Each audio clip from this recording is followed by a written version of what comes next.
Alright guys, this is video number 2.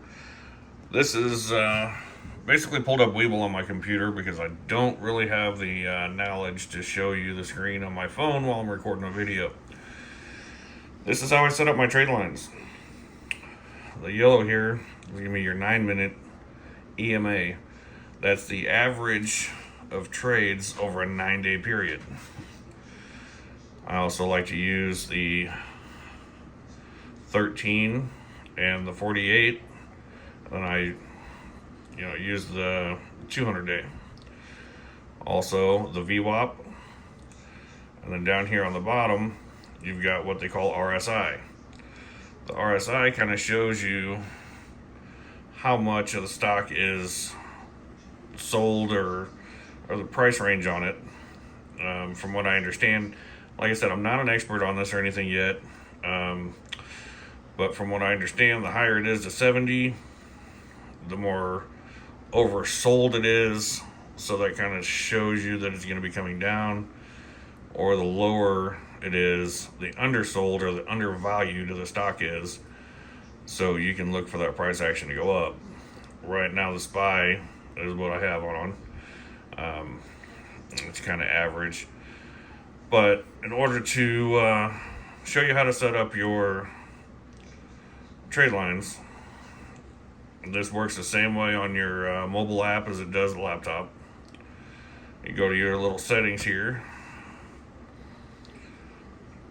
Like I said, I like to have my 9, my 13, the 48, the 30 I really don't use, but then I go down to the 199 day or 200 day.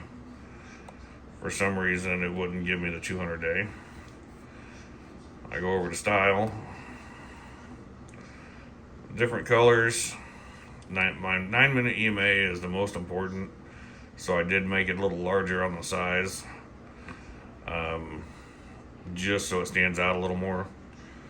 There's a lot of people that use what they call a 1348 cross as a buy or sell signal. I'll explain that later in a different video. That is how I set up my trade line.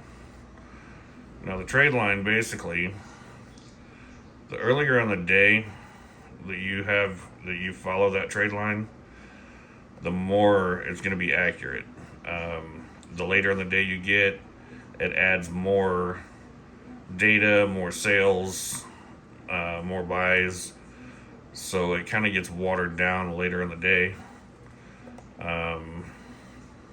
Like I said, this is from my knowledge. My knowledge isn't 100%. I'm not a professional.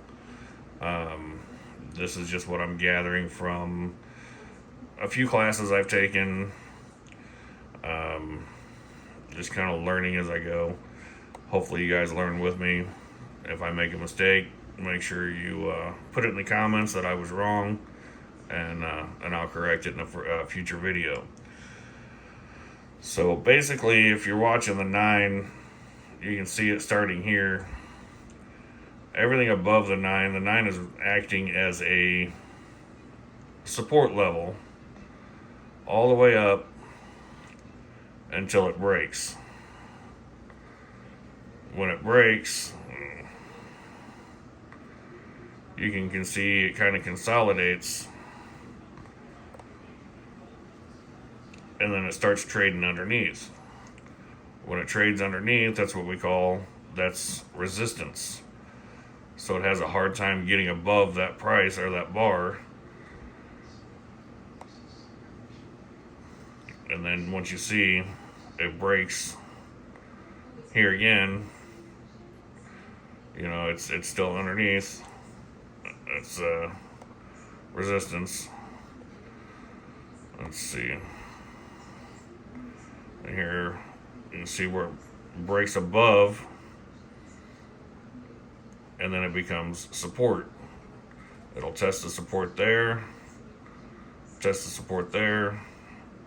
Then you see the candle break through the support, and then that 9 EMA then becomes resistance again, where nothing wants to break through it. Okay, then it breaks through there, We consolidate some. And then this is the end of the day, it becomes support again. That's the knowledge I have and kind of what I follow on the 9-minute EMA. Again, the easiest way to set that up is hit your settings right here. Your EMA is exponential moving average. That takes the average of all the buys and sells over whatever day you choose. Now there are some people out there that say, there's a pattern of a 1348 cross. So let's take this off so you can kind of see, the 13 you're gonna see is in black and the 48 is in red. They say when it crosses to the downside, which it crosses to the downside here, the price action falls, continues to fall. Okay. Let's go back a little further. So you cross on the upside here, you have a little bit of a pump. It crosses back down to show you that move is over and it's going to continue to the downside. But as you follow the 13, it's following right along the price action.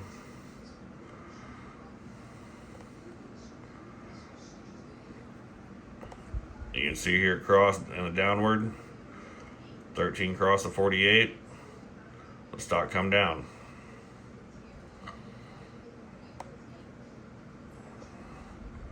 Go back here and see at opening bell. You can see the 13 cross 48 and a positive. So the stock rose from about 409 to the high of 416,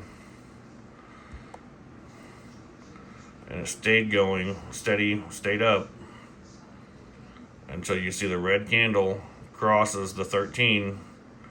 That's indicating that you're gonna have a trend reversal.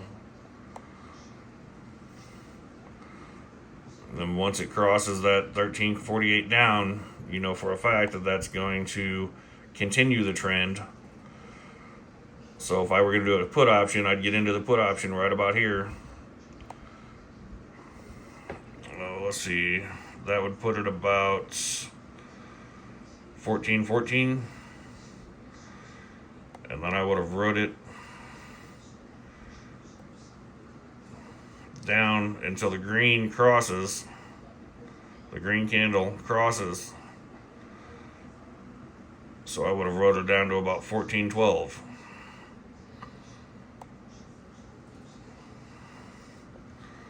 Then you look at getting into your call options or your buy orders.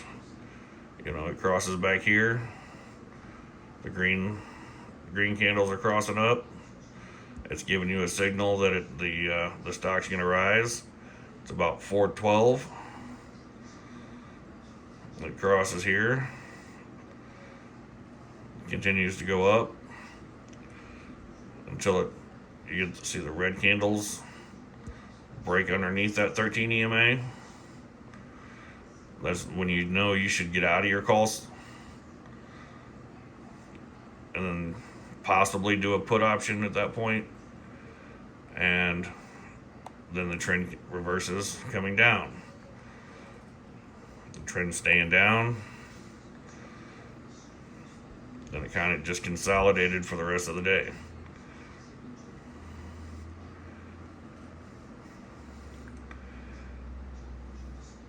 Hope that gives you a little bit of an insight of the 13-minute 48 and the 9-minute EMA. I'm going to turn my 9-minute EMA back on.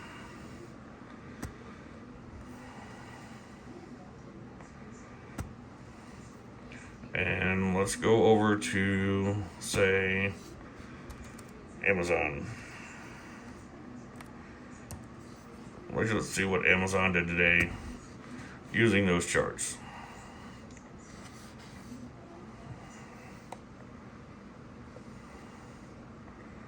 Let's scroll back to the beginning of the day.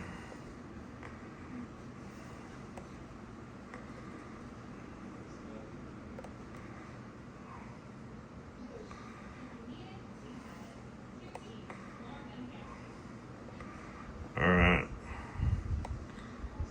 So here's your Amazon. This is when the stock split today. It's going to drop no matter, just because the price of the stock split 20 to 1 today. So it went from 24 down to 124 share. If you watch this 9-minute EMA, let's see. Alright, so the candles didn't come into play.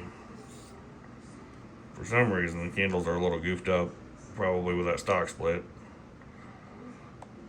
Or I'm doing something wrong. Alright. So the 9-minute EMA, or the 9-day EMA, didn't catch up until about 10:30.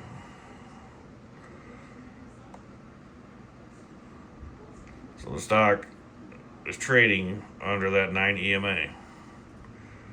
It stays under that 9 EMA until it breaks here with a green candle, kind of goes sideways a little bit, and break out with a second green candle.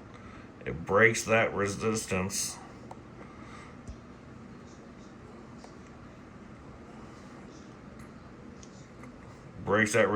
and kind of rides that line, that 9. You can see it breaks that resistance again here, and then it's that 9 becomes support, where everything kind of stays above until it breaks that support line there. Once it breaks that support line, you know it's a trend reversal. The stock's coming down. It breaks going back up, breaks that support, just kind of consolidates. And like I said, as it gets later in the day, that line becomes a little more null and void because there's more information in there than there is in the morning time.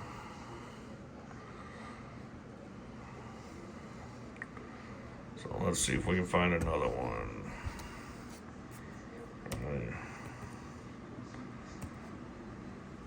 Let's do Apple.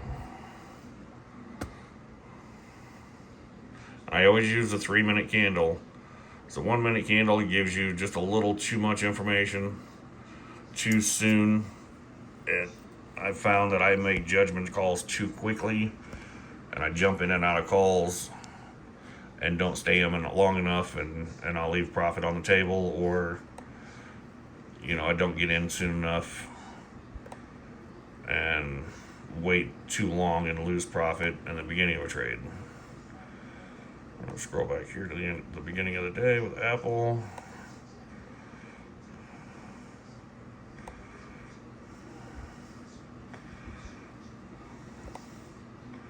So here's the beginning of the day.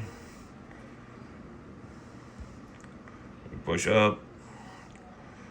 That trade line is acting as a support.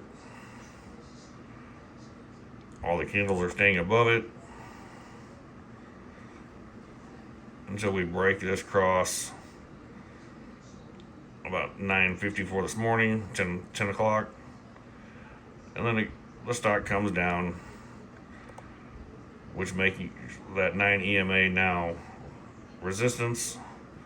It has a hard time breaking above that resistance, testing it.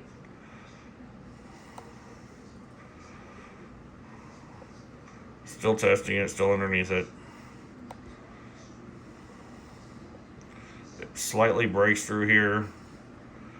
The stock just kind of trades sideways.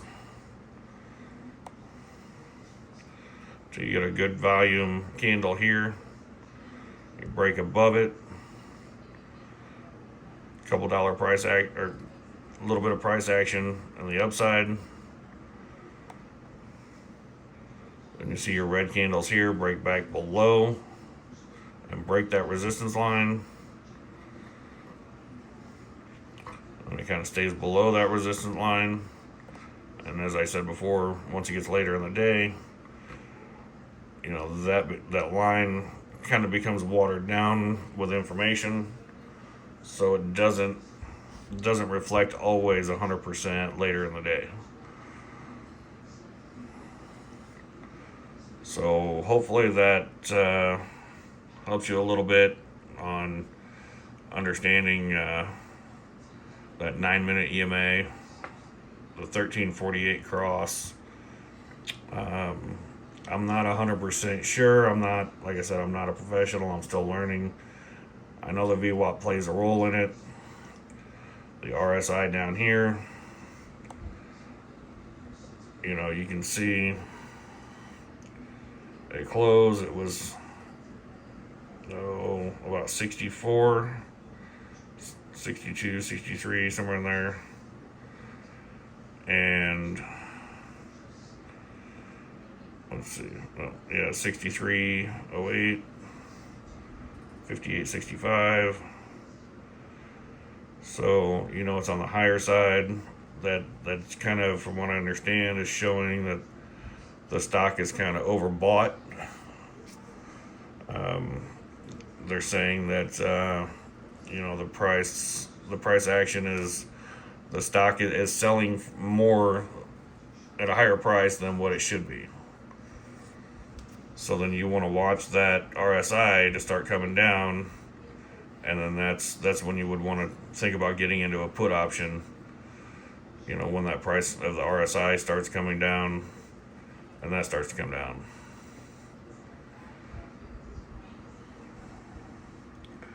Like I said, I'm not. This is not financial advice.